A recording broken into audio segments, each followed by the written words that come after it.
time, so we'll get going. Good morning, everybody. My name is Kaylee Hashaw. I'm with TJK Consulting Engineers, and I'm the current Ally Director with AIA. Obviously, I'd like to begin this morning with thanking all of you for joining Coffee with an Architect. Kristen Goodell is our guest architect this morning. I'll start off by reading Kristen's bio. She is a native of Las Vegas and has worked in the architecture profession for over 20 years. As a principal of Aptus, Kristen is an integral part of the team and utilizes her leadership skills to coordinate crucial aspects of each project. She supervises staff in the preparation of all phases of documentation and is involved in projects from conceptual design through construction admin.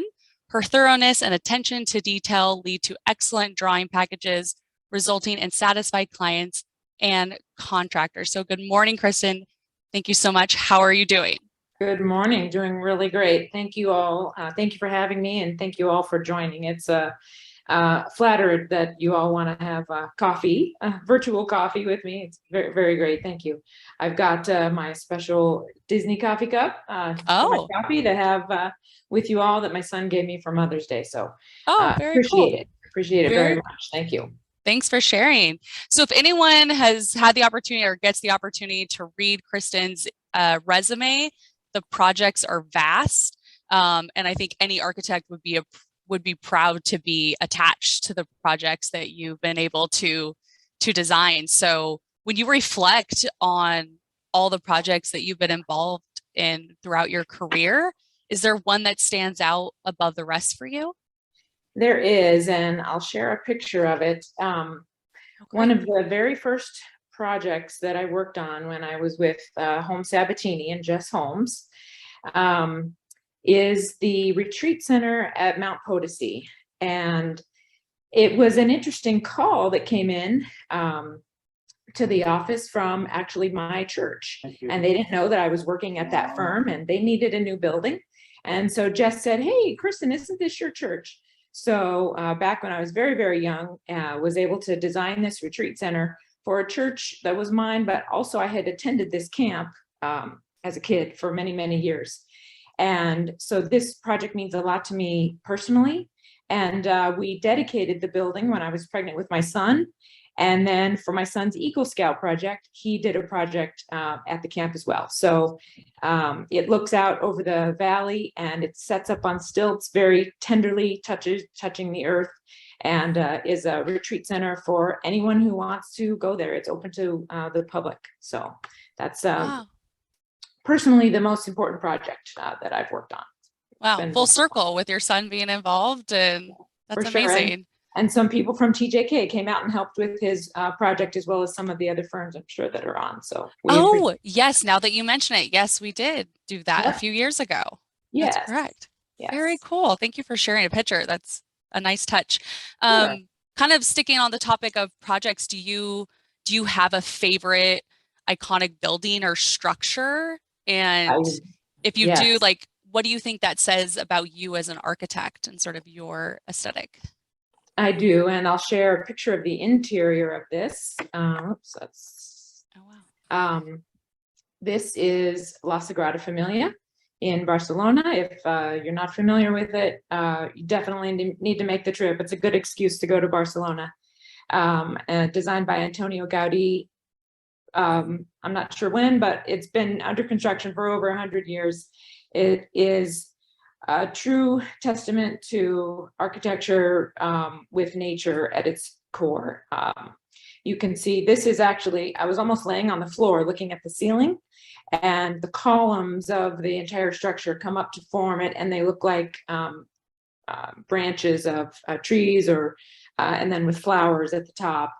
And it's just, there's so much nature in it that I think is so important. That we pay attention to nature and our surroundings. And that's actually the name of our firm, Aptus, appropriate and fitting in. And I think this goes to that as well. And it just means so much to me that,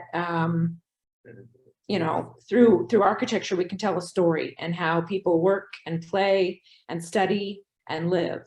And that's truly a testament to that. So, and it sounds like the nature part is something that means a lot to you. Is that Is that a big part of why you love being an architect? It is, creating things that interact with nature wherever we can is certainly a very big deal in what we do, and creating that indoor outdoor space so that you can invite that in, and making it appropriate to where we live. You need to be able to explore that through your surroundings. So yes, nature is a big deal, and we need to protect that at all costs as well. Going back to the Podese project, we wanted to protect that very fragile nature, and so that's why we put it on small columns to sit on instead of just a flattened slab, and really destroying that, and it really created something special. And when, do you go out in nature to sort of get inspiration, or are there other ways that you draw inspiration in your day-to-day designs? Certainly, one of the things that I love to do is hike and be outside and garden, and any of those is an inspiration to your daily chores, and it just lets you let go of some of those daily things as well, and give you a little more insight into how you can channel your design capabilities and start creating. Yeah. Is there anything in particular that helps you stay motivated in your work? Obviously, the world can be hard sometimes, and you look at these beautiful places, like the projects you shared, and how do you stay motivated? I think there's two things. We want to create a better world for our children, and so every project that we do, whether it's a $100 million building at UNLV or a small convenience store office, it affects people, and we want that to be the best place that we can. So that's certainly the first reason, and we just want to make everywhere a better place for the children. Yeah. And for those who know, Aptus is big on the UNLV campus. You guys design a lot of projects there and over the years, and you used to be an instructor for quite some time as well. Does UNLV hold a special place in your heart? It does. I went to UNLV for a year and a half as I was starting my architecture career. At the time, their program wasn't accredited, so I had to switch schools and went down to Tucson. But I loved teaching, and I actually have a student on the call. Oh, very cool. Javier was one of my students, and I taught AutoCAD, but it was one of the beginning classes, and there were so many students that didn't know anything about architecture. And so besides teaching them how to use the computer and how to draw in the computer, I was teaching them how to use a scale and how to create a building. And it was so much more, and just getting the interaction with those students was really, really fabulous. And we eventually hired Javier, as well as several of the others that were my students. And UNLV is putting out some really, really great talent right now. And we recently went to the job fair that UNLV had, and we have hired 2 more interns from UNLV. And it's not easy for us to hire people. We are very particular. We don't need just someone who can fill the seat and do the drawings. We want to make sure at our firm that people fit in. We're about 10 people. We want a family, really, to create that. And so it doesn't matter if you have all the qualifications. If your personality just doesn't quite fit with us, we're going to be really picky, and before we fill that seat. So it has been very, very good from UNLV to find some of that new talent and have the next wave of future architects work with us.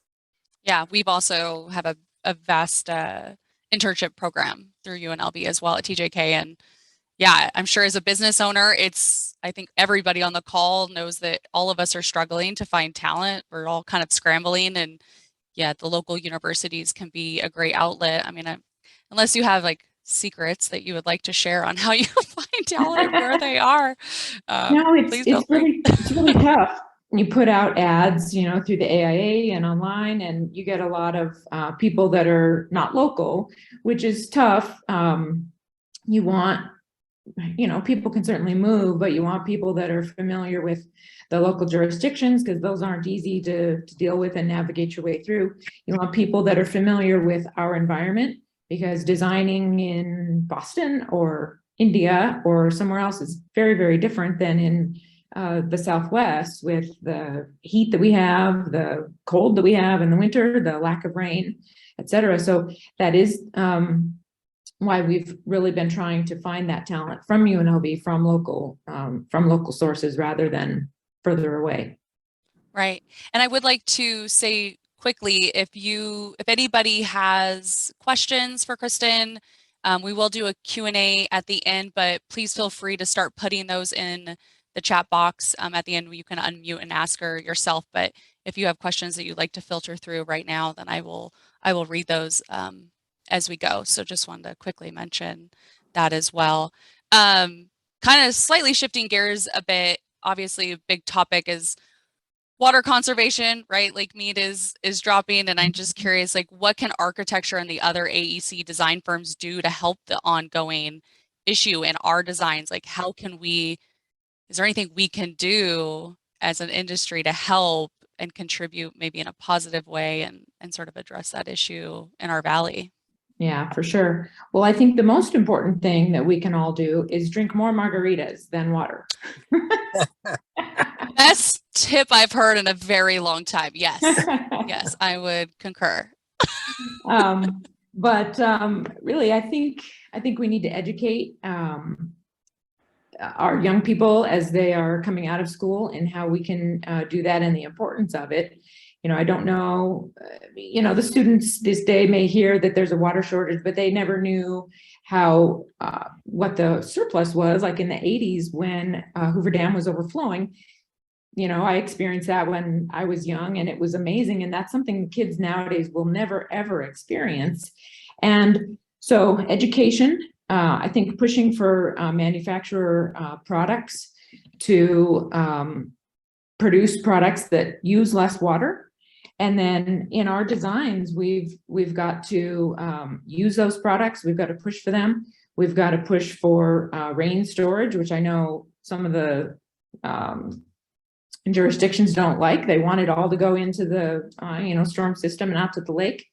And just being smart about the design with the landscaping, especially, and Chris Langham can attest to that. And using plants and products that are really for our environment, and not bringing in other plants that use a lot of water and things like that.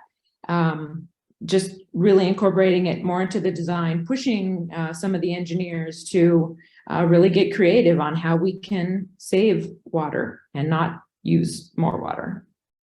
Do you find that those conversations are happening a lot more, especially with your landscape architects, and how you guys can change the designs and from the owner's point of view? Yeah, I think that they are. And we really try and use as much natural resources as we can, and keep the natural landscaping. We're doing a project for the city of Henderson out near Inspirata, and we were trying to keep as much of that land as native as possible, actually native, like do not disturb it, and then use all the same plants that are surrounding there to keep it natural. So yes, we are having more and more of those conversations with the designers that are helping us on those. Right. And you obviously as an architect, you work very closely with a lot of the allied members, right? Anything from MEP, structural, all your vendors, your lighting reps, and they're the ones that, joined the call this morning. And so, we always like to ask the architect, what do you look for in those partnerships? How do you like to collaborate? How do you run your jobs that could be beneficial for everyone on this call to know? Yeah, I think collaboration is really the key. We don't want, and a lot of forethought. We don't want the engineers and the other people that are on the team just to go forward with the norm. We really want to push for something different, and for something that's unique. so that we get the best project out of that. Sometimes we have to really push our engineers to think outside the box and don't do, I've been doing this for 20 years. Well, don't do that. Let's change that and let's do something different so that we can get a better product, something that does use less water, something that uses less energy or creates energy in a different way. We like to have kickoff meetings with our engineers at the very beginning. And throughout the process, we are doing reviews of the drawings and, weekly or bi-weekly meetings so that we can all stay on track and give the client the best product. We don't want you just to, go through the process and give us a set of drawings at the end that no one has really reviewed. So I think that's typical for a lot of architects, but we really try and be involved and push for a somewhat different answer or different design than the norm. Right. And John asked the question, are most of your staff in office or hybrid? And to sort of back that question as well does that change the collaboration process for you? Most of our staff are in the office. There's a few that are remote or that are remote, occasionally. It has changed it a little bit, but I don't think it has made it any, I think it's still just as good. I don't think it's changed the quality because we're still able to collaborate online. We all learned that in COVID. We finished several projects at the height of COVID, all remotely, that were quite large, and you're still able to do that. But there is something to be said about all standing around. We have a big counter that's about 20 feet long in the middle of the office. And there's something to be said about 4 to 5 people standing around that table in the afternoon, collaborating and sketching there by hand together that you don't get remotely. So it is something that we have tried to push the staff to go back to being in the office the majority of the time, because there is something that you lose when you don't have that. Right. Yeah. And when you do have, and Apttus has multiple offices, right? And how do you, every firm sort of has a vision, right, for that, and how do you translate that to multiple offices, keep that close, knit collaboration around the table, sort of when you're sort of spread out and make it cohesive? We've got to do that online, which is tough, but our offices both are fairly small. And so we don't really look at it as 2 different offices that are managed separately. We look at it as we're just in 2 different locations, and a few people for the Las Vegas office might be remote and they happen to be in Chicago and vice versa. We have, weekly meetings, we have daily calls. So, and we look at all that staff as together. We work on all the projects collaboratively. We don't have just ours and just theirs, which helps keep everyone together. So it has been a learning curve, but I think after 8 years or so now that we've had that office, we've done pretty well, and we like to mix up the projects as best we can so that everyone is working a little bit on all of them, and that helps to keep it from being separate. Yeah. Do your projects differ from Vegas to Chicago, the types of projects that you guys get to design? They're pretty similar. We do a lot of commercial, office and retail, restaurants, multifamily, and then a lot of work for the local schools and jurisdictions that are in each place. So very similar. Very similar. Yeah. We'll open up to questions in just a minute. What would you say you're most grateful for within the AEC industry? The people and the relationships. I love meeting everybody, and just hearing about different stories about how they came into the, to that occupation, and just really getting to know everyone and being able to answer the phone with, hey, how you doing? How was your vacation? How's your kids? And really having that relationship. Yeah. What's your favorite part to build those connections? Do you prefer like going to coffee, lunch meetings? Do you like people to just stop by the office? How can they Stopping reach by out to the you? office is great. I love a late afternoon, coffee transitioning into a beverage. Margarita? Yeah. We know what to bring by your office now. Yes, for Yeah. sure. Forget the cookies, forget the donuts, just bring margaritas. It is noted. It's definitely noted. Obviously, this is an AIA event. What do you think that the AIA community could be doing more of, in your opinion? I think that the AIA needs to bring in some more, whether it's, focus groups or the lunches, the monthly meetings about the business side of architecture. We don't learn a lot of that in school, if any. You learn theoretical architecture, you learn how to draw, you learn how to do Photoshop. You don't learn how to run a business. And that is something that Brandon and I have really had to collaborate on and figure out over the years. And, I think architecture is becoming a commodity right now, and not an added value for some. There's contractors that are, hiring a draftsman to do TIs and essentially buildings, small buildings, and our fees are, we have to lower our fees even more, and then we lower our fee, and then another architect lowers their fees. And pretty soon, why do you need an architect when they can get a draftsman that does it cheaper? And I think when we do that, it lowers the value for all architects. So if there is some education and some outreach that the AIA can do to help that, and to help these business owners understand the value of what we do, is really important, because I feel that it's being devalued too much right now.